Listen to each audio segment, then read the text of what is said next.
Mga katrops, welcome back ulit kayo sa aking channel Sports React PH at ngayon na ay pag-uusapan natin ang balitang papapirmahin na daw ng Golden State Warriors si Paul George ng 4-year contract.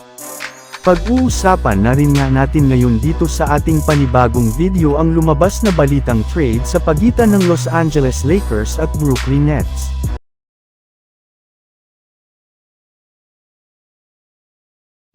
Sa kagustuhan nga mga katrops, ng Golden State Warriors na makakuha ng bagong superstar ngayong offseason ay plano na nga po nilang i-trade ang kanilang mga players na sina Chris Paul at Andrew Wiggins. Yes, ganyan nga po kadesperado ngayon ang front office ng Golden State Warriors para lamang mapalakas ang kanilang lineup sa lalong madaling panahon. Alam naman nga ninyo na kabilang nga silang dalawa sa may pinakamalaking sweldo sa kanilang lineup kaya kung sakaling man nga na may trade nila ang mga ito ay makakabuo nga sila ng mas malaking cap space ngayong off-season. Sa pamamagitan nga po niyan ay magkakaroon na nga po sila ng mas malaking tsansa na makuha si Paul George either sa pamamagitan man yan ng trade o di kaya'y ng free agency market. Ayon pa nga sa pinakahuling inilabas na balita ngayong araw, naghahanda na nga daw po ang Golden State Warriors ng trade package upang makuha lamang nila ito mula sa Los Angeles Clippers ngayong off-season. At kung sakasakali man nga na maagawa nila ito ay plano rin naman nga nila siyang bigyan ng at least 4 na taong kontrata upang sa ganun ay masigurado nila na mananatili ito sa kanilang team sa mga susunod na taon.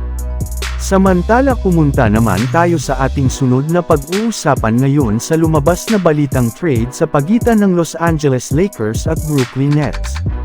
Matapos lamang nga mga katrops, na e-trade ng Brooklyn Nets ang kanilang player na si Mikal Bridges papunta sa New York Knicks kapalit ng sangkatutak na mga future draft pick ay nangangahulugan na nga po niya na balak na nga po ng kanilang team na mag-rebuild na ng kanilang lineup. Kaya dahil nga dyan ay asahan na nga daw po ipang-aalok na rin naman nga po nila sa iba't ibang mga kupunan ang iba pa nilang mga manlalaro kagaya na lamang nina Cam Johnson, Dorian Finney-Smith, Bojan Bogdanovic, Dennis Schroeder, Ben Simmons, at si Day'Ron Sharpe. Yes, lahat nga ng mga ito ay tuluyan na nga nilang ginawang available sa trade market. Kaya sigurado nga na pag-aagawan ito ng iba't ibang mga kupunan ngayong off-season. Sa katunayan, ayon nga sa kalalabas pa lang na balita ngayong araw, isa na nga ang Los Angeles Lakers sa kupunan na planong makipagnegosasyon at makipag-trade sa Brooklyn Nets upang makuha nila ang ilan sa kanilang mga target na sina Cam Johnson o kung hindi naman ay si Dorian Finney-Smith.